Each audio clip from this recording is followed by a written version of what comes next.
Des récits mystérieux, puissants et captivants des terres africaines. Abonnez-vous et activez la cloche pour ne rien rater. Les enfants de l'ombre.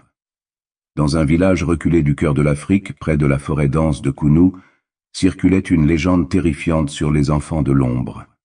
On disait que ces enfants apparaissaient uniquement lorsque la pleine lune illuminait la forêt. Ils avaient des pouvoirs mystérieux, capables d'attirer les animaux sauvages et de contrôler les éléments de la nature. Le vieux griot du village, Mamadou, racontait souvent cette histoire. Jadis, un grand sorcier du nom de Malaka, exilé par les siens, avait trouvé refuge dans la forêt de Kounou. Fou de colère contre les hommes qu'il avait bannis, il avait invoqué des esprits anciens pour créer une armée. Mais au lieu de guerriers adultes, ce furent des enfants aux yeux étincelants et au sourire glacial qui apparurent. Ces enfants ne grandissaient jamais et possédaient des forces surnaturelles. Les villageois disaient qu'à chaque saison sèche, les enfants de l'ombre sortaient de la forêt pour tester le courage des habitants. Ceux qui osaient les affronter disparaissaient mystérieusement, leurs traces effacées par le vent. Un jour, Amina, une jeune fille courageuse de 14 ans, décida de mettre fin à cette terreur. Armée d'un simple bâton et de la bénédiction de Mamadou, elle pénétra dans la forêt. Les arbres semblaient chuchoter son nom, et les ombres dansaient autour d'elle. « Tu n'as pas peur de nous ?» demanda une voix enfantine, froide comme la brume. Amina fit face à un groupe d'enfants aux yeux brillants comme des étoiles. « Je ne suis pas venu pour fuir, mais pour comprendre pourquoi vous tourmentez notre village. » Les enfants échangèrent des regards perplexes. Cela faisait des siècles que personne ne leur avait parlé sans trembler.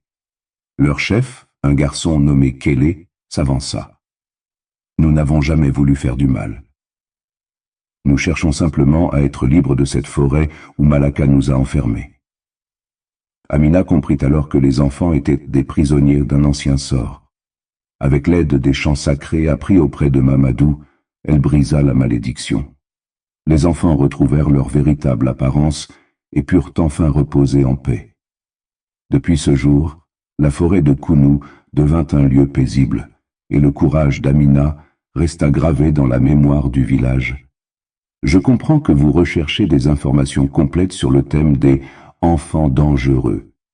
Ce concept est souvent abordé dans le cadre de la protection de l'enfance et de la justice des mineurs, où l'on distingue les enfants en danger des enfants dangereux. Les premiers sont des mineurs victimes de maltraitance, de négligence ou vivant dans des environnements nocifs, tandis que les seconds sont perçus comme représentant une menace pour la société en raison de comportements délinquants ou violents. L'article « Enfants en danger et enfants dangereux » de Jacques Trémintin explore cette dualité en soulignant que ces deux catégories sont les faces d'une même médaille. Il met en lumière l'importance d'une approche individualisée pour chaque situation, visant à accompagner le mineur vers l'autonomie et une intégration sociale réussie tremintin.com. Par ailleurs, l'étude « Enfants en danger » et « Enfants dangereux » de Laurent Fourchard analyse l'évolution historique de ces notions, notamment en Afrique du Sud au XXe siècle. Elle examine comment les politiques de protection de l'enfance ont oscillé entre réhabilitation et punition, influencées par des expertises concurrentes et des différenciations raciales. hs.uncairn.info.